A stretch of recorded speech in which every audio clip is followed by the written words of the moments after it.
Hey guys, welcome back to the channel. This video has massive spoilers for Shang-Chi, so I recommend watching one of our other awesome videos if you haven't seen that movie yet.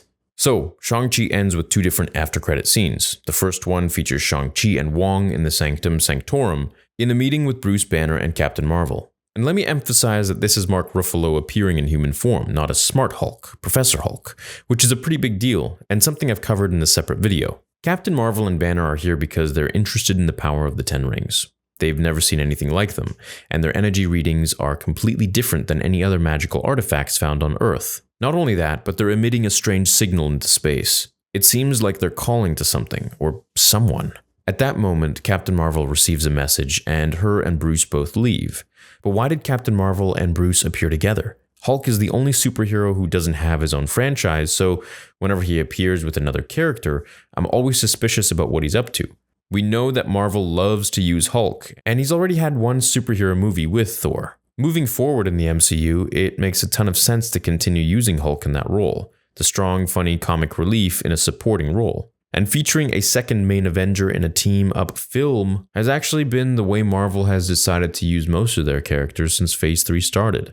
We already mentioned how Thor Ragnarok featured Hulk and Thor, but there are a lot more examples. Spider-Man Homecoming, including Iron Man, and Civil War casts both Captain America and Iron Man in lead roles, as well as the entire Avengers team, but the point remains, it was not officially an Avengers film, but it included other Avengers in the flick. So the MCU's future is all about team-up films, and Phase 4 doesn't change the formula. Doctor Strange 2 will feature Scarlet Witch. Spider-Man No Way Home is rumored to include both Tobey Maguire and Andrew Garfield. And The Marvels, in its name alone, hints at both Photon and Kamala Khan's shape-shifting Miss Marvel joining the flick. But will Bruce Banner also show up? So at this point, I'm willing to guess that he will. Where else can Kevin Feige place Hulk in a supporting role? Besides the Disney Plus series She-Hulk, that is. Thor Love and Thunder will be jam-packed with Natalie Portman's Thor, the Guardians of the Galaxy, Sif, Valkyrie, and probably Korg. Doctor Strange. The Multiverse of Madness is about splintering timelines and alternate dimensions. It's going to have way too much going on to include Hulk. Ant-Man, Quantumania seems unlikely, as does the Eternals. Black Widow is the only other Phase 4 movie to come out, and Banner was completely absent there, which is strange because that's one place that he should have shown up. I know he was on Sakaar at the time, but an after-credit scene would have made sense. I had no reason to think that Hulk would be added to the Marvels before this Shang-Chi after-credit scene came out. But now that it's here, I think it makes a ton of sense.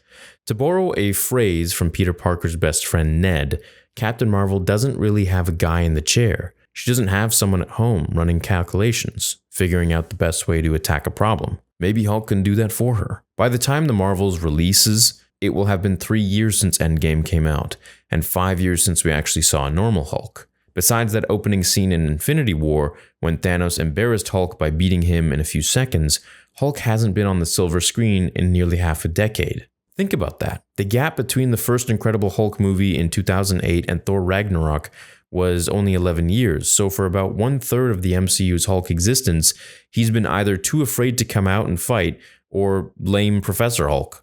As a massive fan of angry green monsters punching supervillains, I really need to see Hulk come back on the big screen in all of his glory. And I think this after-credit scene in Shang-Chi is more than enough justification to start, hopefully, hoping again. Thanks for watching this video. Let me know what you think, and subscribe if you're new here. Until next time, remember, with great power comes great responsibility.